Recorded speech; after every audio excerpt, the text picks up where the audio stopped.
అంటున్నావు రేవంత్ రెడ్డి గారు మల్కాజ్గిరి పార్లమెంట్ నుంచి మీరు ఎంపీగా ఉన్నారు నిన్నటి వరకు. మరి ఆ మల్కాజ్గిరి పార్లమెంటులో కాంగ్రెస్ పార్టీ ఒక్క అసెంబ్లీ సీట్ అయినా గెలిచిందా?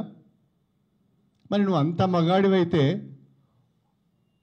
7 అసెంబ్లీ సెగ్మెంట్లలో ఒక్క అసెంబ్లీ సీటు నువ్వు ఎందుకు గెలుచుకోలేకపోయినావు?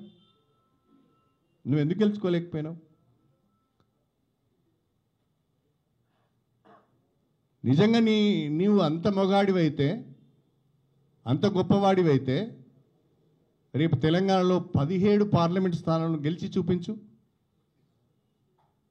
నీ మగతనాన్ని నిరూపించుకో నీ భాషలోనే. నేను వాడొద్దు ఆ పదాన్ని, కానీ తప్పడం లేదు.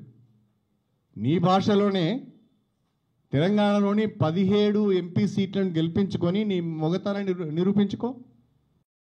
మగాడివైతే ఒక్క సీటు గెలుచుకో అంటున్నావు రేవంత్ రెడ్డి గారు మల్కాజ్గిరి పార్లమెంట్ నుంచి మీరు ఎంపీగా ఉన్నారు నిన్నటి వరకు.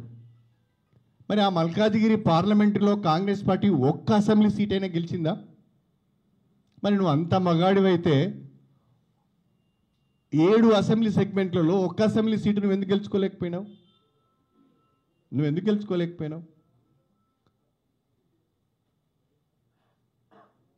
నిజంగా నీవు అంత మగాడివైతే, అంత గొప్పవాడివైతే